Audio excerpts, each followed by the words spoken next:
Well, folks, just chilling in my hotel room.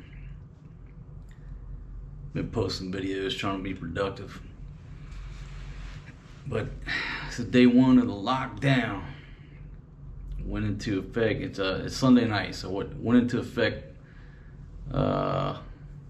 Saturday night, midnight.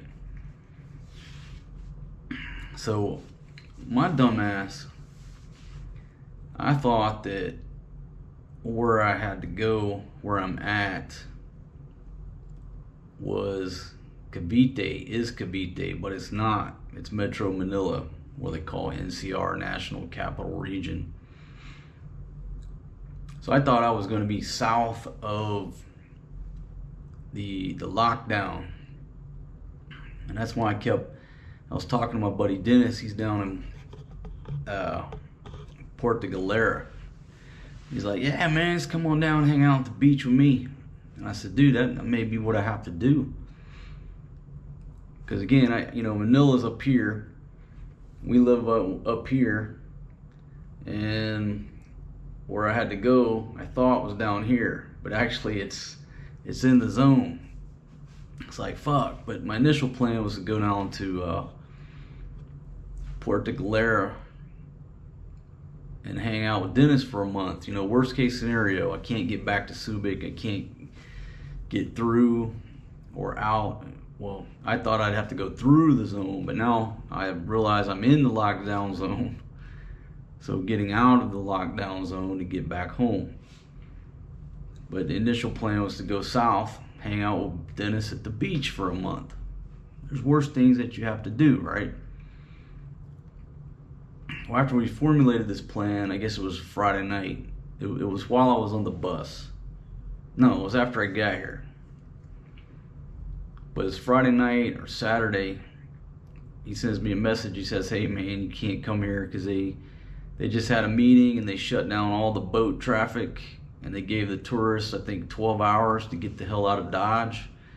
And if they didn't get the hell out of Dodge in 12 hours, they told them they'd be staying for the duration for a month, something like that, right? So basically, there's no boats running over to Puerto Galera, according to his information. So even if I was south and I can get out of here, or head down there, excuse me, there's no boats to get me over there. So staying at the beach for a month, that's out. So so right now the question is, right now the situation is unknown about where I'm going to stay for the next 30 days. Tomorrow I got some business to handle. And once I get that business done, then I got to kind of like look around, look left, look right, look up. Okay, can I get back home? Because when you read further into this, it looks like the buses are running. They are making people fill out questionnaires, take your temperature.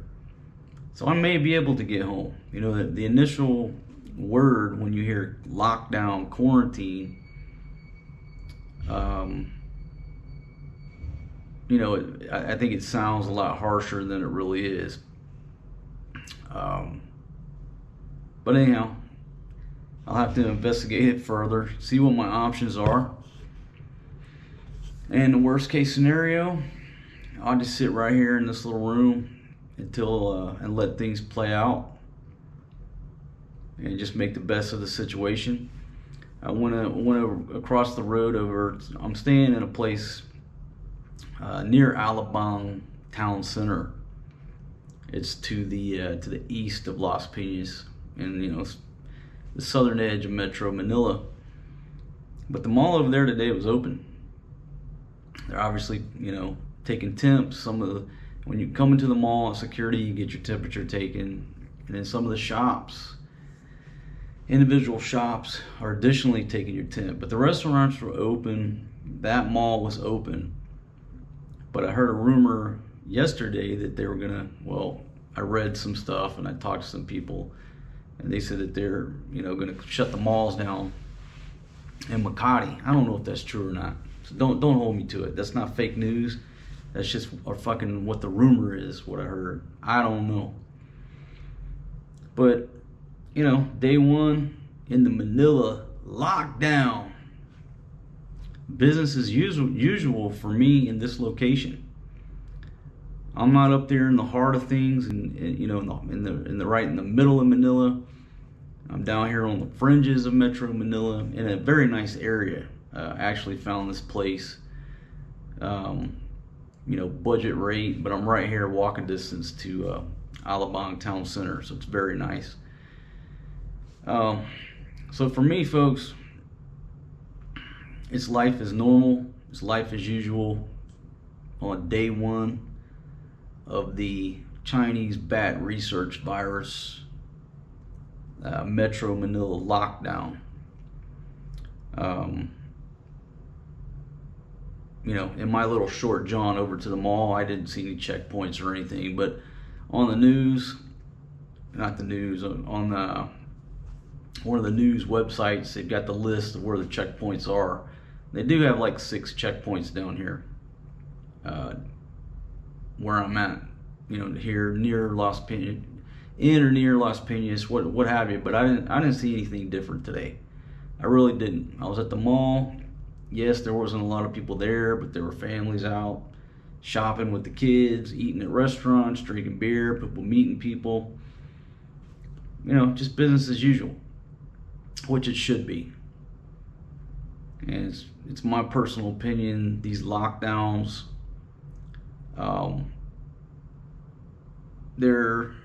they do more harm than they do good. Okay, now let me explain that. If you're gonna do a quarantine, it has to be 100% or it doesn't work. If you have, you know, 100 people in the room that are not infected with the virus, and you open up the door and you let one new person in from the outside, that's not a quarantine. Because if that one fucking person comes in and he's infected, he just infected the whole fucking room. Okay, it's for a quarantine to work, it has to be 100%. You know, if you're in an operating room, or if you're in a bio lab, it has to be 100% containment. So all these places that are imposing these lockdowns and making people stay home, it's not 100%. So basically, your effort may seem good on paper, but unless something is 100% when it comes to fucking viruses, it's just not combat effective.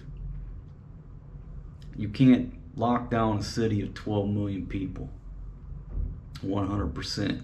The fucking food supplies are gonna dwindle. The food supplies are coming into any major city, from the province, from the farms, from way out in the countryside. Okay, not many major fucking cities are growing their own food and got pig farms and damn cattle ranches. The food is coming in. So you lock down any major population center, there's only so much food. It can only last so long. So there can't be a 100% lockdown / quarantine. The food has to flow in. People starve. So if everybody in a major city is healthy, but you let one damn person in, come on, everybody gets infected. So my personal opinion of these lockdowns and you know, all this crazy shit that is, I mean, I looked at some pictures of the airports in the US of people coming in, fucking lines 6 hours long, people stacked in there like fucking cattle. That's the worst fucking thing to do. If one motherfucker had it, guess what? Everybody in that fucking line that being checked for the virus, now they have it. You caused it. Do you see the fucking irony in that? Politicians don't want to be seen as the last guy you know, to take action. They don't want to fucking look bad. Everybody goes along with the flow. Just like I said in my one book, don't try to change the river. So if this politician enacts some stuff, this one's got to fucking do the same or one up them. That's politics. All politicians care about is keeping their fucking jobs and getting reelected. You know, I was sitting here looking at the news, and the only motherfucker that makes sense to me is the Chechen leader. What's his name? Kadyrov. Kadyrov basically said, what the fuck did he say? He said, we're all gonna fucking die. Why speed up the process by worrying about it? You know, and that dude says something like, just eat some garlic and drink your honey and tea or something. I don't know. But I prefer his fucking response than everybody else's. Everybody's treating this virus like it's either Ebola or HIV. And when I say that, or quarantining and locking people down like this is the fucking zombie apocalypse, like on that movie with Brad Pitt with the zombies.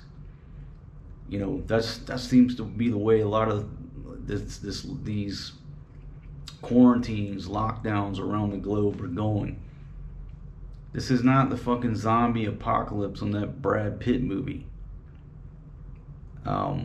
This is like the flu. It's similar to the flu. The flu goes around every year in the States. We have a flu season. We don't fucking cancel events. We don't lock shit down.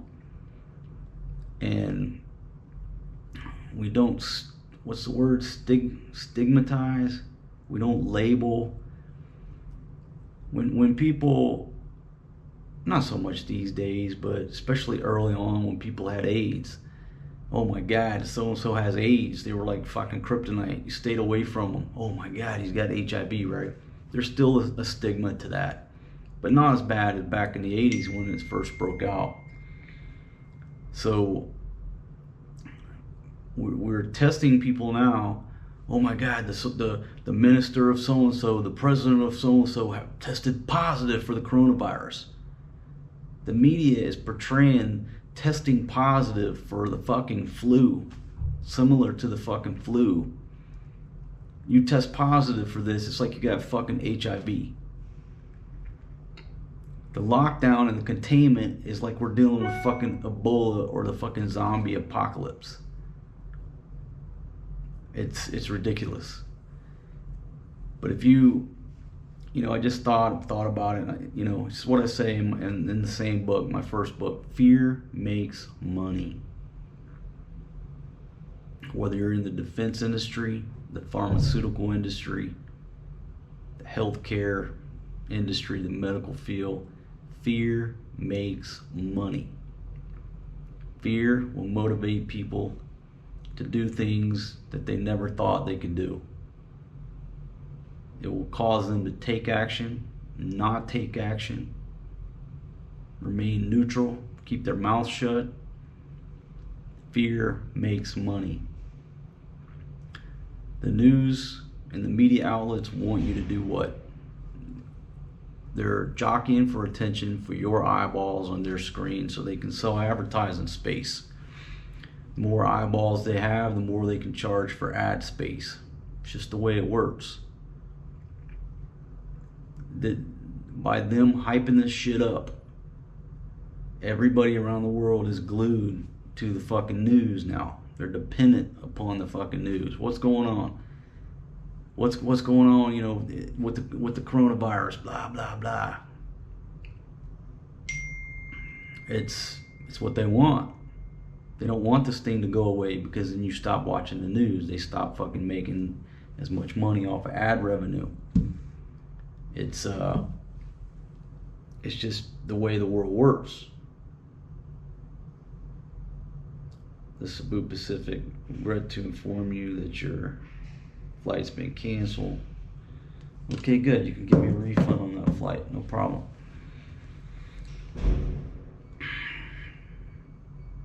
The hoarding of food in certain countries.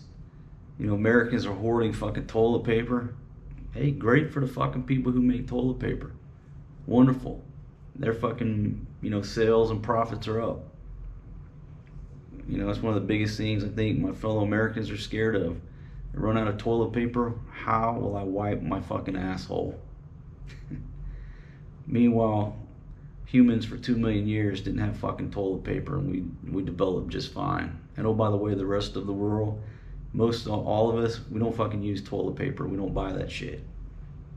Is that a pun? We fucking wipe our ass with soap, hand, and water. I guarantee you my ass is a lot cleaner than yours. So fear makes money. People going out buying fucking these masks. These masks ain't gonna save you. Okay? It's just not.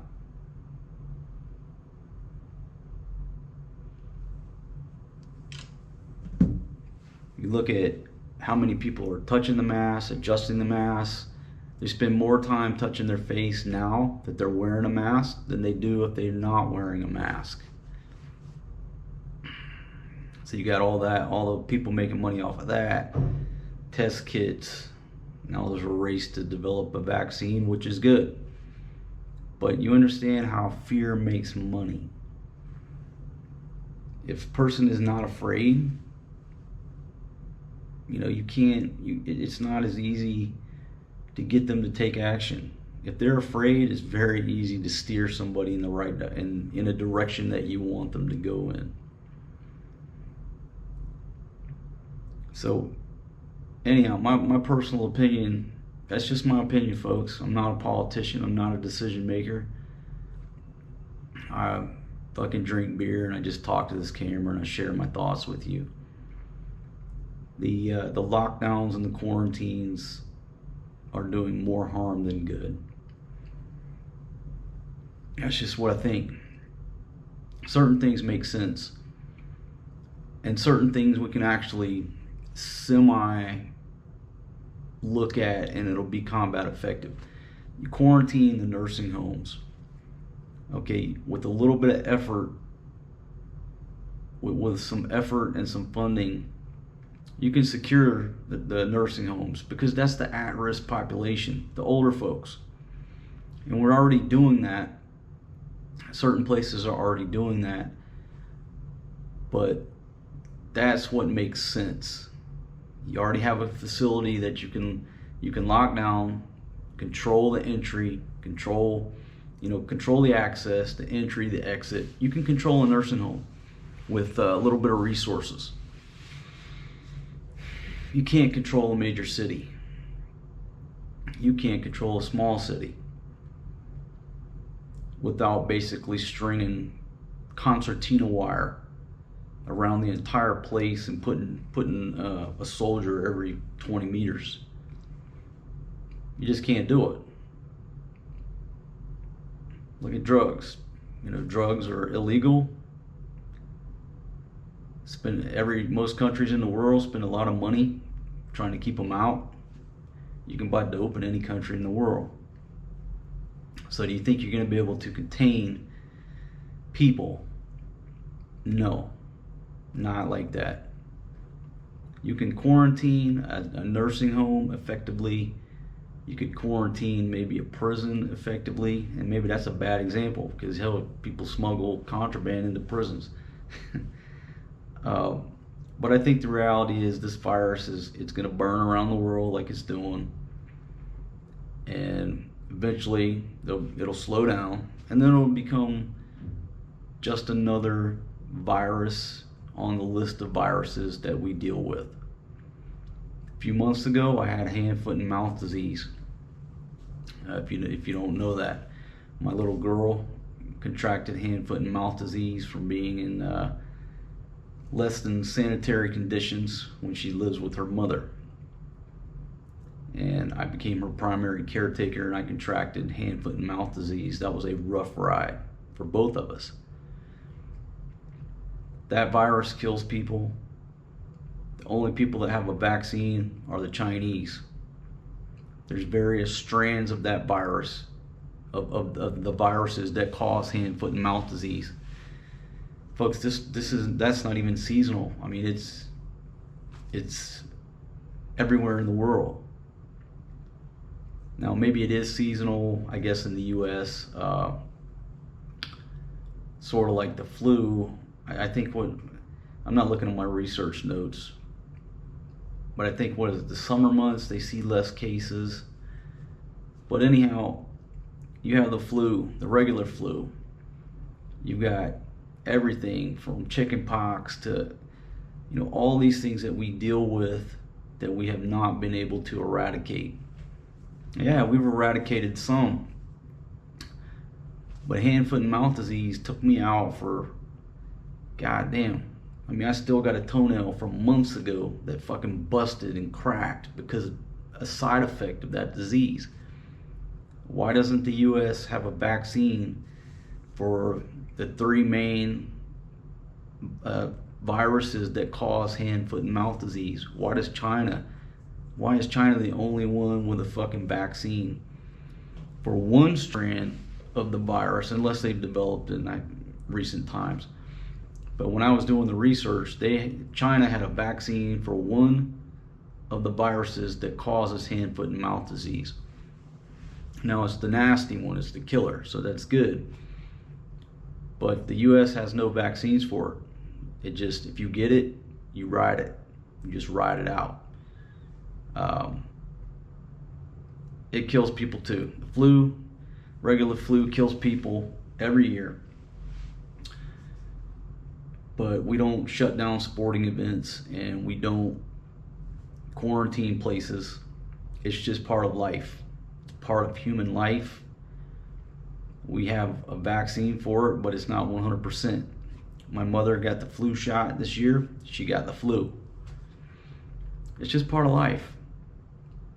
So this new virus, the Chinese bat research virus, as I call it, because I have my own theory, just a theory, hunch, that one of the researchers in one of those labs in Wuhan got infected. They went out to the fucking market and bought their chicken and fish at night, and they infected some folks at the market, the vendors. And that's how it spread from the market.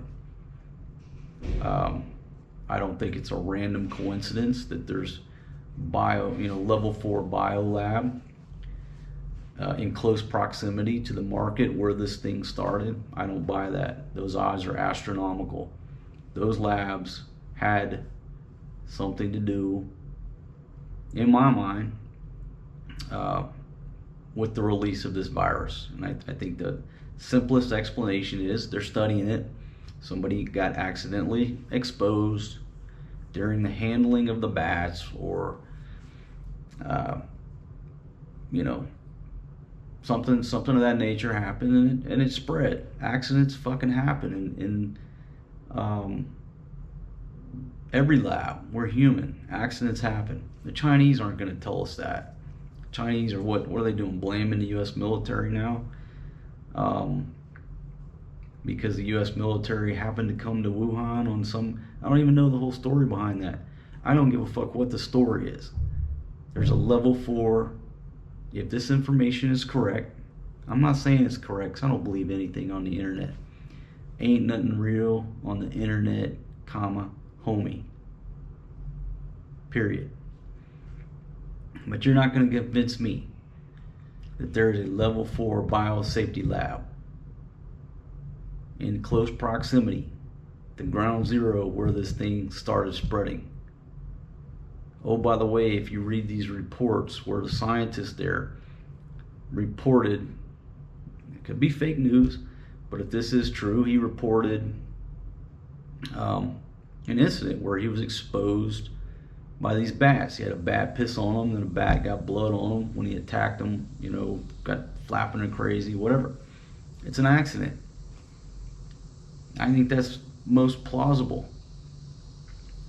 If there was no level 4 biosafety lab in fucking Wuhan, then okay. Then who the fuck knows? It came from the wild, somebody brought a bat in, gonna eat the fucking bat.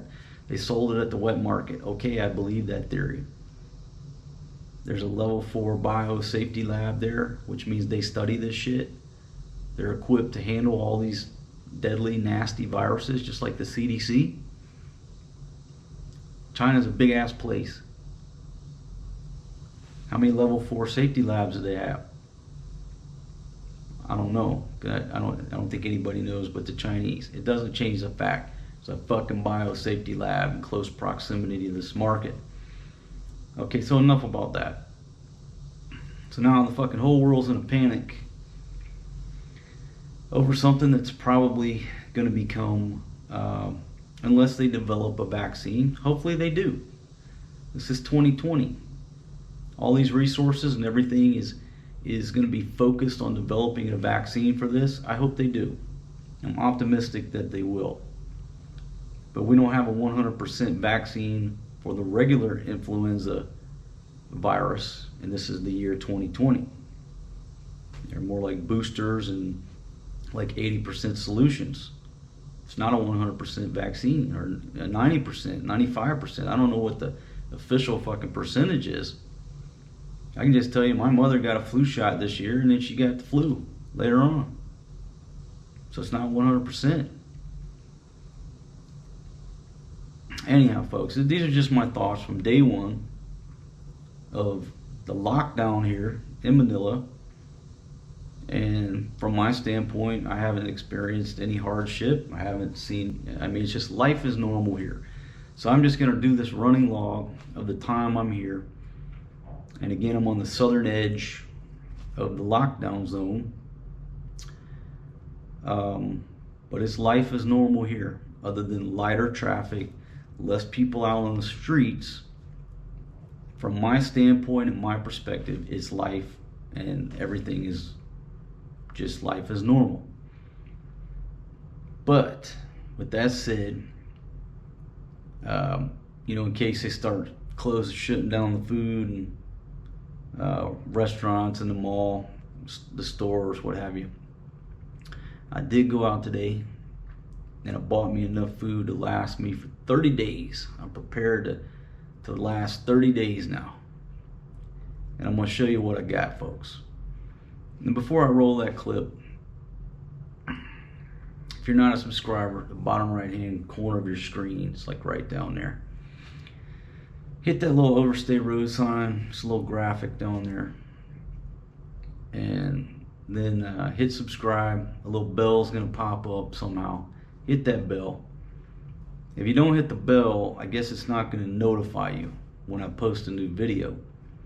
I don't have a schedule.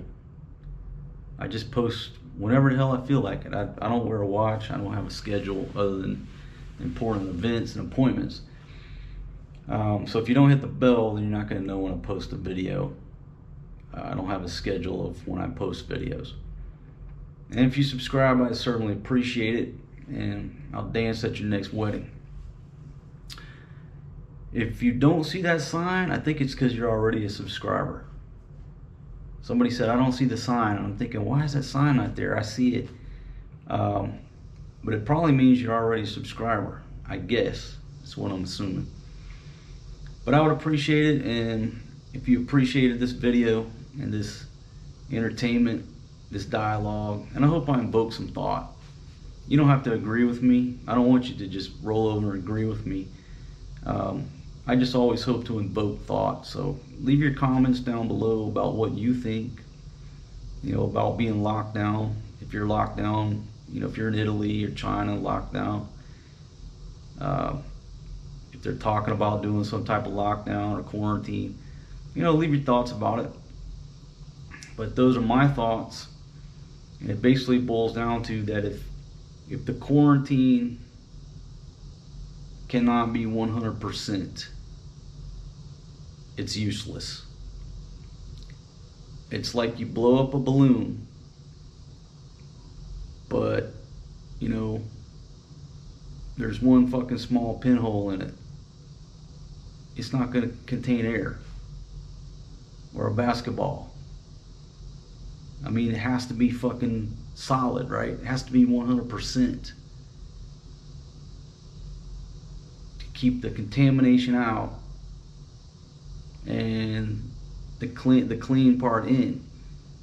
I mean, it's like a fucking submarine. I don't know if I'd use a submarine. Maybe they leak a little bit, but you get where I'm coming from, right? And for me, for a quarantine to work, it has to be 100%. There's no way to lock down a major city. You can't. Maybe you could lock down the Vatican, but it'd be hard. It'd take fucking 1,000 troops to effectively lock down the Vatican. Just think about your city. You think you can really lock down your city even if you're living in small town USA? Hell, you can quarantine your fucking neighborhood. There'd be 3 or 4 kids hopping the fence and coming and going. I mean, shit, you know, we can't even quarantine our kids from sneaking out at night when they're teenagers. They come and go as they please. Even you got locks on the doors, you know, effectively trying to lock them down. They just go out the fucking window. You lock the window, they go out the fucking next window. So quarantines don't work. Maybe a good idea on paper, but unless it's 100%, it's basically combat ineffective. That's my fucking opinion. Alright, let me roll my survival gear. That may be the only reason you're here on this video, is to see what my emergency food stash consists of that I do believe could sustain my well-being for 30 days if the food supply was interrupted. I don't think that's gonna happen, but you know, it's not like I went out and bought 3 cases of toilet paper, you know, 30 rolls of paper towels. And now let me just show you what I bought. All right, here we go, roll it. All right, folks, so in light of this Chinese bat research virus that's going around fucking up the globe, I got stuck down here in Manila. It's a long story. I'm gonna tell it, or maybe I've already told it in the other video. I'll tell you why I'm here. But in case I'm stuck here in the lockdown and chaos breaks out because of all the media, you know, hyping shit up about this shit, I have went out and I have prepared myself to survive for 30 days without leaving this room. Now, I'm just gonna give you a look around my 1-month survival kit and see what you think about my emergency preparations. We'll start out here with some drinks. Some of my just picked up a couple things of water. Got me a Gatorade. Now you say that's not enough water for 30 days. Yeah, you got me on that one. I'm gonna have to up my water stash, but this is just what I could carry up the stairs in that paper sack. And I just went to 7-Eleven, okay? Just went to 7-Eleven, shopping for my emergency supplies here. And this is what I come up with. Now look, it's probably the most important thing right here that would save my ass if I had to hunker down for 30 days. That's what is that, 2.5 kilos of rice. That's a 5-pound bag of rice, folks. Now, as long as I can find me a water source, I can survive 30 days with that bag of rice right there. No problem. But in the interest of you know, things not getting too dull, I did get me a can of, what is this, mega tuna? Got a can of tuna right there. And oh, I forgot one thing on my drink. I got me a Heineken, but unfortunately I already drank that. I just couldn't wait. And went with a pack of crackers.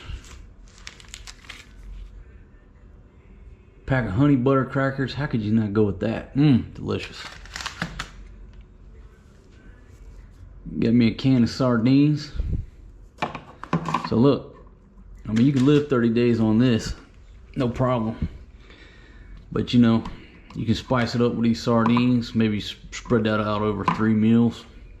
Same with this, you know, just cook the rice, flavor it with little sardines. So that's like 5 meals with meat and rice right there.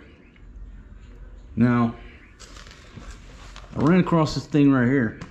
This is pretty awesome. It's a Campbell's Creamy Carbonara Starter Pack. You get a can of cream of mushroom soup and some spaghetti pasta, and it comes in this big ass box. I said, well shit, I could use that box for start a fire, you know, start my barbecue grill with, or to make a good fan of charcoals. How could you not love that? You know, it comes in a nice gift box. And then if all this, when this when this lockdown is over, if I don't eat this, I could give that as a gift. Let me see, I'm trying to get a good visual on this, folks, so you can see everything I got going on here. This is important. Alright. And got a Kit Kat. Hell, you could live 3 days off that goddamn Kit Kat. Picked up a razor, because who the hell wants to be locked down with a scraggly ass beard looking like Tom Hanks on fucking Castaway? Nobody wants that. Get me a thing of Old Spice deodorant. Who wants to stink during the lockdown? Not me. The most important thing that you need to survive: dental floss. You don't want to eat them sardines, get a big piece of stuffed sardines stuck between your teeth, and you can't floss. You know? That makes for a horrible 30-day lockdown. So there you go, folks. Let me know down in the comments, what do you think about my 30 days preparations? Now, I will have to, you know, figure out a water source. But there you go. I can live 30 days on that. I'm quite confident. I don't need to go out and buy 80 rolls of toilet paper, because I haven't been using toilet paper since I moved to Southeast Asia. If you're from the West, you may find that a little strange, but folks, majority of the world, they don't use toilet paper. You know, go to the bathroom. Most of the places outside the West, you know, you wash your ass with soap and water. You don't need toilet paper. So yeah, I just wanted to show you what my emergency preparations are, folks. My survival gear to in case the apocalypse comes, I'm prepared to survive.